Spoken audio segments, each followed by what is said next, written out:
World mix চেনেললৈ স্বাগতম জনাইছো। চেনেলটোত যদি প্ৰথমবাৰ ভিজিট কৰিছে, চেনেলটো ছাবস্ক্ৰাইব কৰি লওক, বেল আইকনটো প্ৰেছ কৰি দিয়ক। অভিনেতা ৰবি শৰ্মাৰ ভিডিঅ'লৈ মই আপোনালোকৰ ওচৰলৈ আহিছোঁ। ভিডিঅ'টো যদি ভাল লাগে লাইক এটা কৰি দিব, লগতে কমেণ্ট বক্সত কমেণ্ট এটাও লিখি দিব। কিছুদিনৰ পৰা অভিনেতাজন ব্যস্ত হৈ পৰিছে ধাৰাবাহিক বৃন্দাবনৰ বাবে। এয়া শ্বুটিঙৰ সময়ৰ কিছু মুহূৰ্ত। আৰোহণ ফাউণ্ডেশ্যনে আয়োজন কৰা নেভকাছ নেশ্যনেল এৱাৰ্ডছ 2002 প্ৰতিযোগিতামূলক অনুষ্ঠানটোত অভিনেতা ৰবি শৰ্মাই বৃন্দাবনত কৰা সুদক্ষ অভিনয়ৰ বাবে শ্ৰেষ্ঠ অভিনেতাৰ সন্মান লাভ কৰিছে। আপোনালোকে স্ক্ৰীণত দেখিবলৈ পাইছে অভিনেতাজনে পুৰস্কাৰ গ্ৰহণ কৰাৰ কেইটামান মুহূৰ্ত। অভিনেতা ৰবি শৰ্মালৈ অভিনন্দন জনাইছোঁ।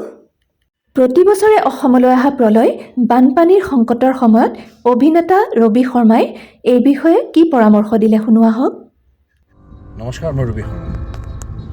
অসমৰ মানুহক অসমৰ বানপানীৰ কথা নতুনকৈ ক'ব লাগিব বুলি মই নাভাবোঁ। তথাপিও যিসকলে নাজানে তেওঁলোকৰ জ্ঞাতাৰ্থে কৈ দিব বিচাৰিছোঁ যে এইবাৰো 7 লাখতকৈ অধিক লোক এফেক্টেড হৈছে।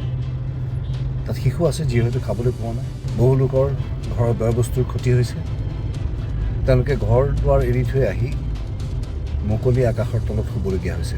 তাৰোপৰি যদি আপোনালোকৰ বেয়া লাগিছে তেতিয়াহ'লে এইটোৱে উপযুক্ত সময় কিবা এটা কৰাৰ।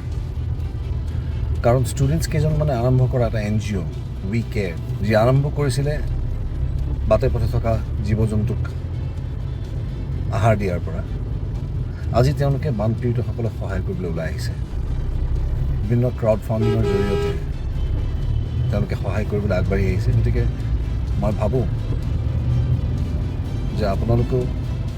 এয়া আছিল অভিনেতা ৰবি শৰ্মাৰ আহ্বান বানপীড়িতসকলৰ সহায়ৰ বাবে। ৱৰ্ল্ড মিক্স চেনেলৰ পৰা আন্তৰিক ধন্যবাদ জনাইছোঁ ভিডিঅ'টো সম্পূৰ্ণ চোৱাৰ বাবে।